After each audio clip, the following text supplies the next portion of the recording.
أعوذ بالله من الشيطان الرجيم بسم الله الرحمن الرحيم السلام عليكم ورحمة الله وبركاته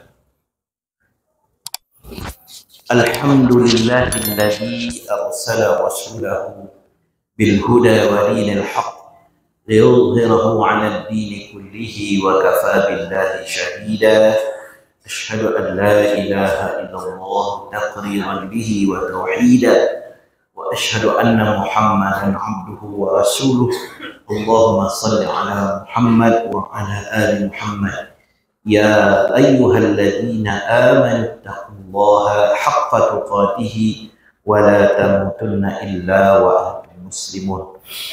Bapak-bapak, ibu-ibu jamaah musalla Al-Hidayah rahimani wa rahimakumullah, melanjutkan kajian kitab Khawatir Quraniyah masih dalam surah Al-Isra, yang mana sudah beberapa perintah Allah yang disampaikan dalam surah ini adalah panggilan fitrah untuk kita laksanakan. Terakhir hari Selasa kemarin kita berbicara atau kita membentangkan tentang perkara pengelolaan harta anak yatim. Nah, sekarang kita lihat di ayat ke 35. Nah, ini juga panggilan fitrah yang Allah sampaikan kepada kita. Jangan kita sampai mengotori diri kita dengan dosa yang berkenaan dengan ayat yang ke-35 dalam surah Al-Isra. Apa dia? Kita lihat ayat yang ke-35 ini. A'udzu billahi minasyaitonir rajim. Wa awful kaila idza kiltum wazinu bil qistasil mustaqim. Dzalika khairu wa ahsanu ta'wila.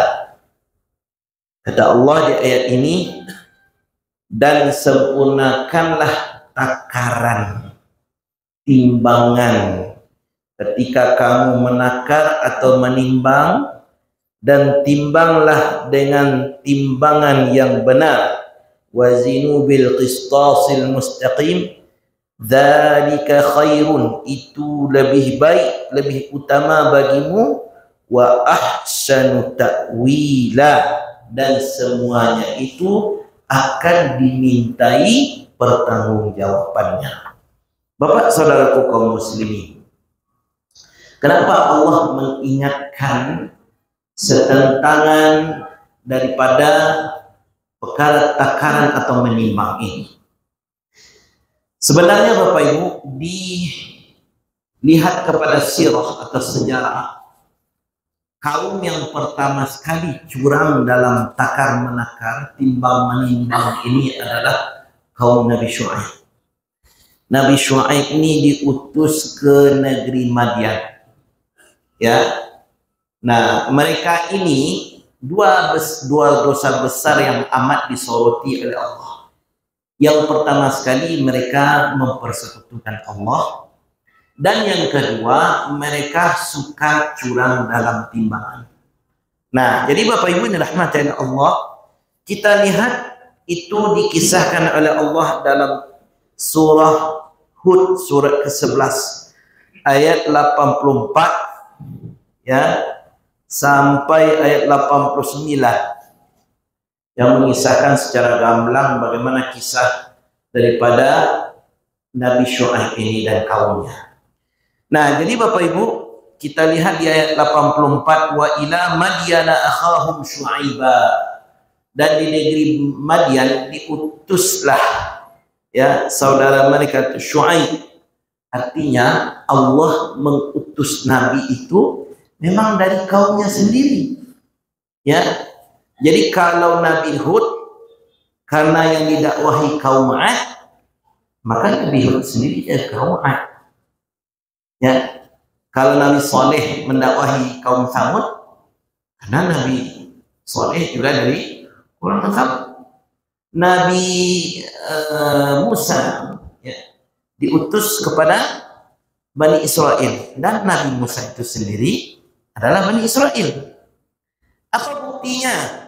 lihat Bapak Ibu, seruan-seruan Nabi ya selain Rasulullah ya, itu dikatakan ya qaumi i'budullah, wahai kaumku. Ya. Berarti bukan orang lain ya. Bukan orang lain audiensnya, melainkan satu seperkauman. Ya qaumi i'budullah, ma lakum min ilahin ghairuhu, ada Tuhan yang pantas disembah sembah Allah. Ya. Ada yang pantas disembah melainkan Allah Subhanahu wa taala. Nah, lihat di ayat 84 ini ternyata benar saja apa kata Nabi Syuaib pada kaumnya. Qala ya qaumi i'budullah ma lakum min ilahin ghairuh, wahai kaumku sembahlah Allah, tidak ada Tuhan yang pantas kalian sembah melainkannya. Kemudian wala tanqusul mikal, janganlah kamu mengurangi timbangan. Ya, barangku pakai cean bareknya 1 kilo, ternyata kurang sama tuh. Ya, makanya Bapak Ibu dalam menakar ini hati-hati sekali. Ya, hati-hati sekali. Saya pernah melihat Bapak Ibu ini, kalau ada Bapak Ibu ya yang jualan barang-barang yang artinya dalam takaran, hati-hati Pak. Dialah talabih pada takuran. Ya, dia talabih pada takuran. Karena apa? Nah, di ayat surat Al-Isra tadi kita bacakan. Ya, yaitu di ayat 35 tadi, dzalika khairun wa ahsanu ta'wila, dan sebaik-baik ya benar ya, dan dimintai kesudahan ya, dimintai pertanggungjawabannya. Nah, jadi Bapak Ibu yang dirahmati oleh Allah Subhanahu wa taala, maaf di ayat 35 wa ahsanu ta'wila, sebaik kesudahan. Artinya Bapak Ibu dalam menimbang itu atau dalam menakar ya, memang disitulah diuji kejujuran seseorang. Kenapa Allah sangat melarang ya perbuatan curang dalam timbangan ini?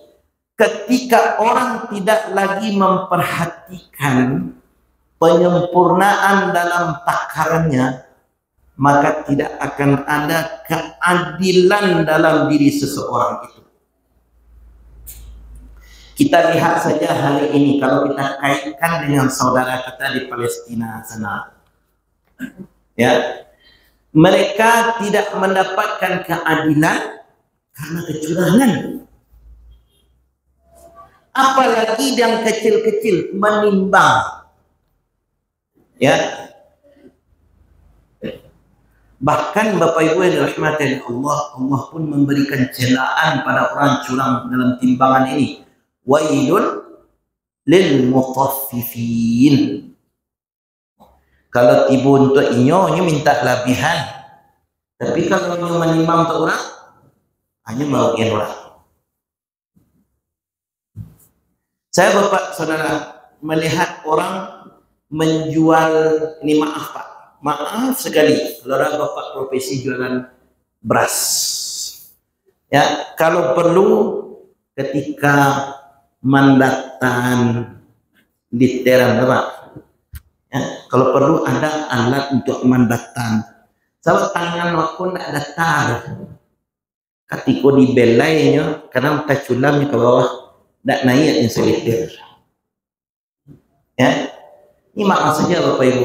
Kalau ada Bapak Ibu yang jualan beras, saya minta maaf. Bukan saya mencap Bapak curang jualan, tidak. Tapi untuk hati-hati, ya, untuk hati-hati agar jualan kita betul-betul lurus. Kalau Pak lanjuangan jalih balanjuannya, alhamdulillah, kelebihan yang kita berikan itu utama untuk kita. Ya, tapi kalau tidak lama didatakan, kalau di tangan kurang Pak, ya ini maaf saja. Ya, makanya sebaik-baiknya gunakanlah alat untuk mendatarkannya. Ya, sahabat lebih insya Allah mudah-mudahan ya kita benar-benar hati-hati dalam perkara ini. Ya, apalagi ini maaf karena kita di pasar, ya, jualan barang yang boleh dikatakan ditakar semua. Sayur ditimbang, ya, cabai ditimbang, bawang ditimbang, apapun ditimbang. Kalau pada lupa cari bana hati-hati, jangan sekedar nimbang cabai ya. Karena Bapak Ibu rahmati Allah, ya, karena kita sangat menjaga di dalam ini perkara halal dan haram. Ya, nanawa berharap rezeki ini kita dapatkan berkah hendaknya. Ya. Maka Bapak Ibu yang dirahmati Allah, kecurangan ini adalah pangkal daripada hilangnya keadilan. Padahal Allah Subhanahu wa taala juga sampaikan perintah di dalam surah Ar-Rahman, wa aqimul wazna bil qisti wa la tukhsirul mizan. Wa aqimul wazna, lurih-lurihanlah timbangan itu. Artinya jujur-jujurlah dalam menimbang, wala tukhsirul mizan, dan jangan engkau merugikan orang lain dalam menimbang. Nah, inilah Bapak Ibu yang dirahmati Allah Subhanahu wa taala. Jadi curang dalam timbangan ini memang pelopor dosanya adalah kaum Nabi Syuaib di negeri Madian, ya. Bahkan diseru oleh Nabi Syuaib ini, wala tanqusul mikala wal mizan, jangan kamu kurangi timbangan, ya, dan berat. Inni arakum bi khairin wa anni akhafu alaikum azab yaumin muhit. Ya. Padahal kata Nabi Syuaib, kalian pula banyak barabiah rasaki, labalabi haratu, tapi ditimbangan baku curang yo. Ya, aku khawatir kalian ditimpakan azab oleh Allah pada hari yang membinasakan. Artinya pada hari kiamat. Ini dakwah yang disampaikan oleh Nabi Nuh. Berarti dua pokok dakwah sini. Yang pertama, sembahlah Allah. Yang kedua, jangan pernah curang dalam timbangan. Tapi Bapak Ibu yang rahmati Allah, ya, ayat ini ternyata belum selesai dalam surah Hud ini. Lalu beliau katakan, ya qaumi wa ya qaumi awful mikala wal mizan bil qisti wa la tabkhasun nasa asya'ahum. Wahai kaumku, penuhilah takaran dan timbangan dengan adil. Jangan kamu merugikan manusia terhadap hak-hak mereka. Wala tabkhasun nasa asya'ahum wala ta'thaw fil ardi mufsidin. Dan janganlah kalian berbuat kejahatan di muka bumi. Jadi subhanallah Bapak Ibu, mencari orang adia indahnya, jadi baannya ketiku mana karena imbang. Ketika dia diberi amanah tentang perkara timbangan-timbangan, ya. Saya pernah lihat Pak, dikala apa namanya, orang menjual minyak ketengannya, minyak apa namanya, pertalet, ya, minyak untuk kendaraan, ya. Kalau memang niatnya, kalau memang biasanya dijual dalam takaran, juallah dalam takaran, ya. Kadang-kadang ditakut-takut sin ndak itahyo saniter tidak, ya. Hati-hati Pak, gunakan kalau perlu ada alat takaran untuk mengeluarkannya. Apalagi Pak, kita nanti ketika Ramadan ada yang disuruh untuk mengeluarkan zakat fitrah, ya, timbang betul-betul, ya. Kalau dulu di zaman Rasulullah hitungannya mud, ya, ya, satu mud itu 2 sak, gitu. Kalau timbangan hari ini, kalau secara umum kita lihat lebih kurang 2,5 kilo satu mud. Jadi ketika mengeluarkan zakat pun timbang elok-elok. Ketika Bapak mengeluarkan zakat perniagaan begitu juga, ya. Jangan kita mengeluarkannya tuh sehingga ditakut sih. Kira-kira setahun kok 30 juta, berarti itu 1%. Enggak Pak. Betul-betul audit berapa penghasilan, berapa pengeluaran, biaya operasional, baru kita keluarkan 2,5% darinya. Tapi kalau takut uuknya lain rasanya labiah, rasanya tapi kalau ndak sampai bah, ya utanglah berbayar, tapi tidak selesai. Ya, jangan berbayar, tapi tidak selesai. Nah inilah Bapak Ibu yang dirahmati oleh Allah. Makanya ini adalah catatan penting bahwa adil ya dalam timbangan itu dilihat bagaimana dalam dia menghitung takar. Baik itu liter namanya, meterkah namanya, ya. Apalagi Pak kalau dia sudah berhitung tentang batas tanah, ya. Imbau mana orang-orang yang batas sempadan dengan kita, ya. Yuk kalau para lu bakarilah-karilahan, ya. Jangan sampai nanti di akhirat, ya kita malah rugi karena kita curang dalam ya menghitung ini. Dia memang terlihat sepele Bapak Ibu, tapi na'udzubillah, ya sudahlah, tidak mendatangkan keberkahan, mendatangkan azab, bahkan ya tidak ada jiwa keadilan dalam diri orang-orang yang berbuat curang. Termasuk Pak kalau ada Bapak petugas-petugas pemilu nanti hati dalam melaporkan hasil pemilu, ya hati. Karena apa? Semuanya akan dipintai pertanggungjawaban dari Allah Subhanahu wa Ta'ala. Cukup sekian Bapak Ibu. Mudah-mudahan kita bisa sambung di pertemuan akan datang. Subhanakallah wa bihamdika, asyhadu an la ilaha illa anta, astaghfiruka wa atubu ilaik. Assalamualaikum warahmatullahi wabarakatuh.